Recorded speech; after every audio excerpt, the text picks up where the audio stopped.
Hello, I'm Toycat, and welcome back to the last second channel video I'll be recording in the United States for some time. This is one I figured I would ruffle some feathers with and have a little bit of fun with because the United States has a lot of really interesting mapping data available, and this means we can look up something like the most racist place in America. That's right, today's video is going to be all about offensive maps like this one, which has been following me around on Twitter. You get a lot more Twitter ads in the United States, I've noticed, and this one is like, ooh, do you want to see where the most racist places are? That sounds offensive to me, but it's also just a garbage map. Look at the way they've divided the country, and it just says that some places are more racist and some places are less racist. And oh wow, look, Ohio's really racist besides Cincinnati, or whatever city that is, which is apparently not. And also the west of the US is really unracist, except for this one area of California, which is more than racist. What is going on with this map is the hardest thing to work out, but I found the original source of it with more data. This came from the Washington Post, which originally used blue to red rather than green to red. Maybe there's something interesting they're going for with that, where the west of the US is very blue and the east of the US is very red.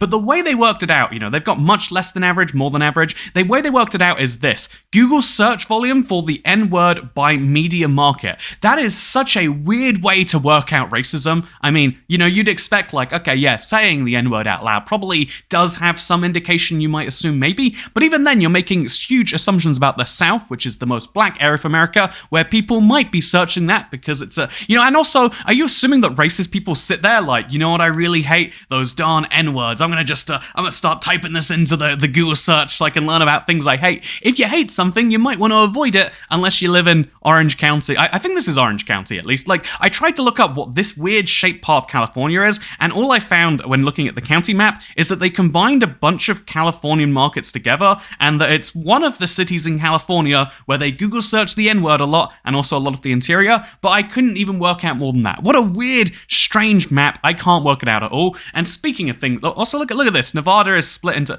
this is just a weird map of the United States to begin with, and then they put a weird key on top of it, but that is what we're doing today, weird key stuff, because this is the Bible Belt of the United States. I've always heard the term Bible Belt, and it's weird because it's actually got a lot of different meanings. The core Bible Belt is basically the South, which is really interesting by itself, and then you add in some states that are usually religious on top of there, like, well, I mean, Florida's sort of there, and Texas is sort of there, and Utah is very religious, so it's not in the belt, but it is in the Bible part of the meaning. And yeah, the reason I wanted to bring this up is because obviously these states have an interesting correlation with pedestrian fatalities. I really couldn't work this out. Like, what is it about the South in particular, the Bible Belt? As you can see, every single Bible Belt state is found right here in the top 20 most dangerous states for pedestrians. What is it about loving the Bible that makes you want to run over pedestrians? I mean, it's not a one-to-one correlation. Also, California's way out there, but it's still on here. What's the deal with that? Also, Utah, I guess, is the one state in the extended, also these northern states here, but in the extended Bible Belt, not all the states are included, but all the core Bible Belt states are also core pedestrian fatality states. What's the deal with that? Stop reading your Bible when you're driving, look at the road, keep an eye on pedestrians, and maybe you can bring this down.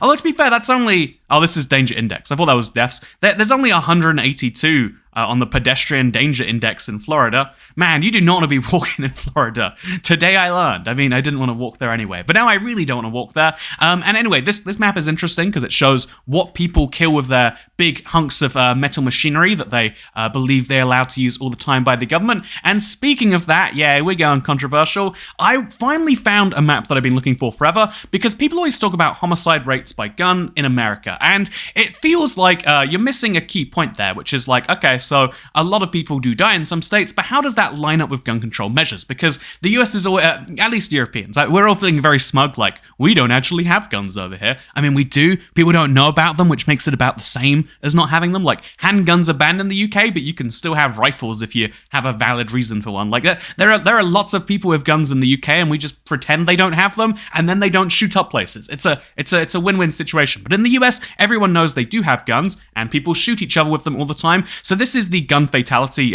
firearm homicide rate, I should say. This is people not just shooting people by accident, this is deliberately homiciding someone, which, is, you'd figure in the Bible Belt, the homo part of that wouldn't be allowed, but apparently that's a bad joke. I'm sorry. Anyway, with that said, you can see that this not only takes the homicide rate by gun, which again, by the way, you like the Bible, you're gonna shoot people with a weapon, which just doesn't feel like a, like a very holy thing to do. But if you look right here, it also then does a 1 to 5 gun friendly friendliness score, which is it's kind of a subjective measure, but it's basically trying to say some states really don't want you having a gun, and some states really don't mind. I mean, 5-star is the most friendly you can be. In Kansas, they really don't mind if you have a gun because you're not going to see another person for 10 miles. In New York, they really care if you have a gun because it's going to be like another person living next door to you. If you shoot through a wall, you might get a triple bang collateral. Anyway, long story short is is that what it's called? A wall bang? Whatever. You know what I'm trying to say here is, and so taking the two measures together, really interesting by itself. But then they did something really even more interesting than that, which is they put it into what they did is they put it into a table where you can see 1 to 5 is the gun friendliness score, and then this is the measure for firearm homicides per 100,000 people. And this explains so much about America, right? There is a very loose correlation with if you're on the 5-star, you give people all the gun freedoms. This is where more of the danger states do lie, 3 to 5. All the most dangerous gun states are in the 3 to 5 range. However, besides that, there's a really mixed bag of it is not all just about the gun friendliness. It seems there's also, I think I need to be over here a little bit more. It's not just about the gun friendliness, it's about the rest of that. Do you like my circle bubble, by the way? This is high quality video skills I put together. In fact, if you like this a lot, do you want to see something crazy? Look, I'm over here now. Wow, that is the peak of video editing on this channel right now. Anyway, so this is a really big graph that shows everything one by one, but it's really interesting to see that, if you are a politician from Vermont, there's that one guy who talks with a funny accent that is from there, you might say, I'm from Vermont, and over there, we allow people to have as many guns as they want. They don't shoot each other. So, famously, he is that certain left-wing politician from Vermont, Bernie Sanders. He's very famously doesn't care about guns at all. It's not a priority for him. But if you're, say, a New York politician, even if you're on the right team, you might be like, well, actually, we have gun regulations, and that's how we keep people safe. And that's an interesting difference about people between American states. If you live somewhere where you have super strict gun laws, you want to keep those strict gun laws, because what if they cause more deaths? If you have somewhere with super loose gun laws and no murders, then why would you be doing that? And if you live somewhere with both, I guess God help you. Quite literally, maybe. Anyway, so yeah, there's a lot more of a breakdown on this. Even this, though, by the way, it's kind of biased because they use a 1 to 5 star rating, which kind of misses some of the nuance. There's a lot more to gun control. Also, firearm homicides per 100,000 people should skew towards being heavier in cities, although it doesn't seem to on this list, besides Missouri, where most of that's in St. Louis. So it's a really, really interesting list to dive down. It's a fascinating little thing. And this is controversial because I said a lot of things about guns, so let's get more controversial to cancel it out. This is Immigrants. Everyone loves immigrants as much as they love guns in America. In fact, there's a pretty close correlation between loving guns and loving immigrants, right? Everyone who loves one loves the other. Let me know if I've got the American political system right. I'm pretty sure I have, but if I haven't, let me know in a comment down below, a really long one, if I was incorrect, which I know I'm not incorrect. I definitely am correct. The people who love guns also love immigrants, because look at Missouri and Louisiana and Mississippi. They've got super high gun deaths because they love their guns, and they've also got lots of, is this Missouri? College teachers and construction workers. So yeah, this is an interesting map because I think it's a little bit, there is a political bias to this map because it's not like every 56% of immigrants who go to Wyoming become personal care aides. I don't think there are even 56 immigrants in Wyoming, but it's trying to say this is the most common individual job, which means a lot of professions are going to outweigh other ones. But yeah, there's this weird point about immigration in every country where are immigrants a threat to low-waged people like housekeepers or janitors?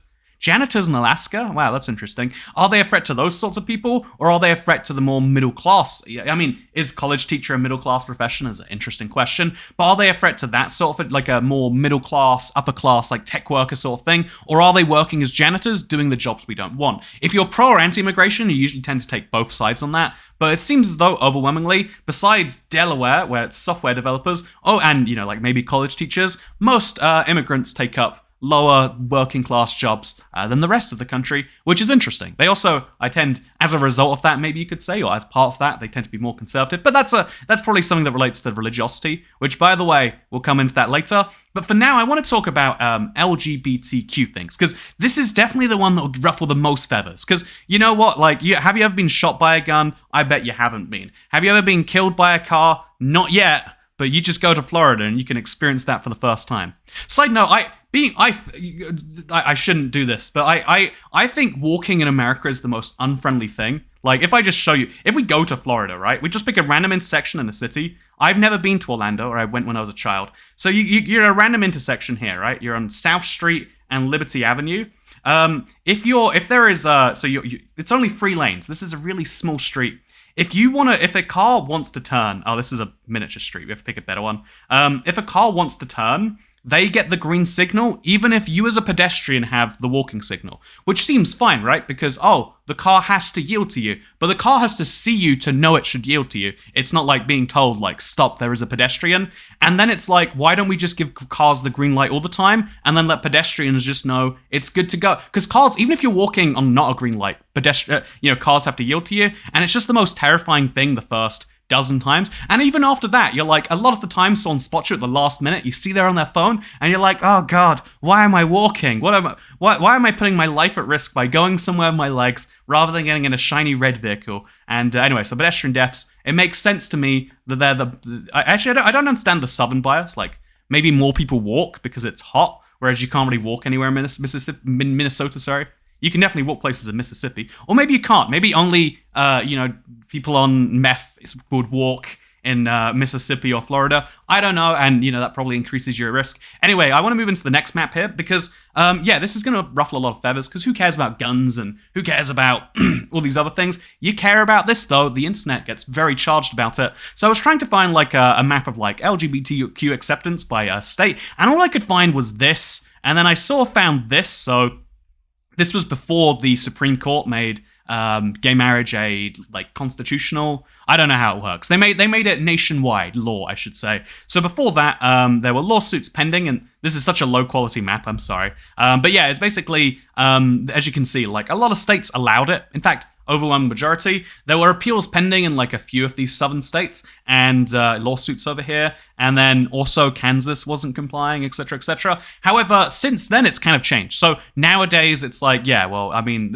it's basically accepted everywhere. The only difference is in some states, they explicitly will have to tell you about it. In some states, they explicitly have to not tell you about it. And in some states, you know, like, they don't care. In fact, 37 states, they don't care. So, like, that's the majority of the country. I mean, isn't that what you want it to be? Like, let teachers work that out. If your teacher wants to tell you that, you know, being gay is great, that's great. If your teacher wants to tell you that you're going to go to hell, let them do that. I mean, isn't that what teachers are there for? Probably not, actually. That's a bad take. Anyway, with that said, yeah, so this map is really interesting. But this is, I wanted to compare it to LGBT rights in the Middle East, because I saw this today, and I was trying to find a map like this in the US, but truth be told, there isn't one. Like, you can go to the most conservative place. The worst thing that can happen is someone does a crime against you, and then, you know, then they've done something illegal. Whereas the legal system in the Middle East is, I just found this to be such an interesting map by comparison. So, it's as you can see, in Israel specifically, Israel over here, same-sex marriage is recognized. So that's really nice. You can get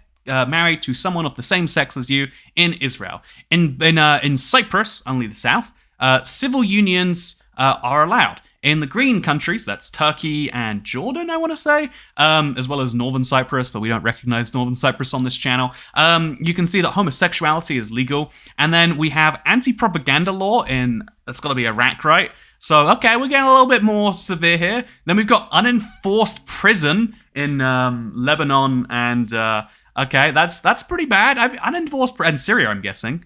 I guess they can't really enforce any prison in Syria. And then we've got prison in Egypt, Yemen, Oman, as well as is that Qatar and is Kuwait, I'm guessing. And then finally we've got prison with unenforced death penalty in Saudi Arabia and the UAE. Their unenforced death penalty is pretty bad. And then you got Iran, which is at the furthest red, which is enforced death penalty. So, I mean, yeah, not telling your kids about that. I feel like there's a big difference there. I think that's interesting. Yeah, but however, this Iran thing is kind of just painting. This is anti-Iran propaganda. Iran is actually one of the most progressive countries in the world when it comes to LGBT rights, if you ignore the LGB and focus on the T. If you don't know, transgender rights in Iran are actually something they take quite seriously, because although they didn't recognize it before 1979, in the mid-1980s, transgender individuals were officially recognized by the government under condition of undergoing sex reassignment surgery,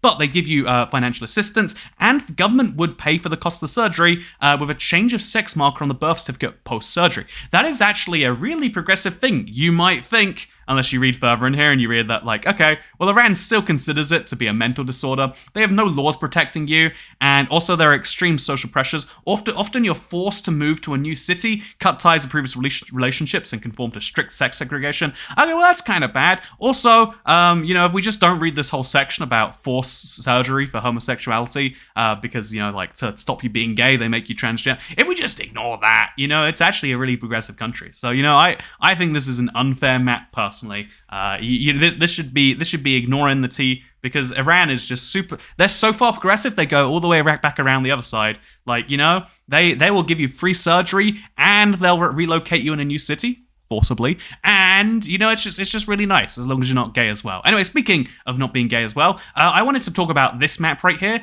because obviously the reason why this looks like this while America looks like this is because although religiosity is a thing in America, it's at least theoretically separated from the rest, right? However, in the Middle East, separation of church and state, what do you mean? Obviously, as I mentioned in my... So actually, I'm going to use this. Usually I use shorts to, like, promote YouTube videos, but do you want to go watch a short after this? This 16-minute video is just far too long. Go watch my 58-second short on religiosity around the world, because as you can see, I wanted to just have a tiny bit of a deeper dive into this, that, like, Europe makes fun of America for being religious, ignoring that, like, Poland and Romania are about as religious as America. Same with Portugal, apparently, and Italy. So there is, like, religious parts of Europe, but in general, Europe is like, towards religion, whereas America, at least in the media, takes it very, very seriously. And we make fun of that from continent to continent, but then if you look at, like, North Africa, or really just all of Africa, and you look at South Asia, and you look at Southeast Asia, and you look at, like, South America, and you look at... It's just like, the world is religious. There are a few countries that aren't, because, like, Soviet Union did a pretty good job trying to wipe that out, for instance. But overwhelmingly, the world is religious, and what makes this even more twisted, you could say, is that Europe is probably the country that put their religions into the world.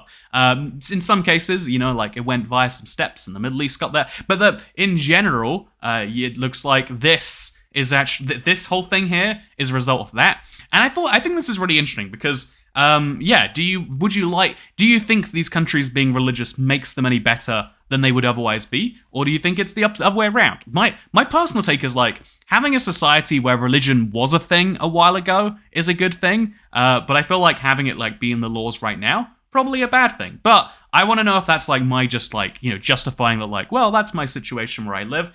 Is it different where you're at? Let me know your thoughts on this. And if you, by the way, just want to mention before the end here, Happy Thanksgiving. I know I think I missed it now, but Happy Thanksgiving. I was going to make a funny map about countries that celebrate it, but I found this one that shows that actually Thanksgiving is celebrated in, like, 7 countries around the world. It's not just the US. However, it's a bit sketchy to include Canada, because Canada does have its own Thanksgiving, but the Canadian Thanksgiving is based on, if I'm not mistaken, it's based on the harvest festivals from Britain and Europe. So if you consider that to be true, then really the Harvest Festival, which they did celebrate in my school, we had to bring in a can of beans or something, the Harvest Festival was a thing that is celebrated in the United Kingdom, and so in a way, I was going to make fun of Americans for celebrating Thanksgiving, when really we celebrate it too. We just don't get the day off work, and we don't eat turkey, which is honestly, I think we're the losers in that exchange. And there's one more thing I wanted to show. It's not really an offensive map, but I wanted to share this at some point. It's not even really a map. This channel is losing its point very quickly,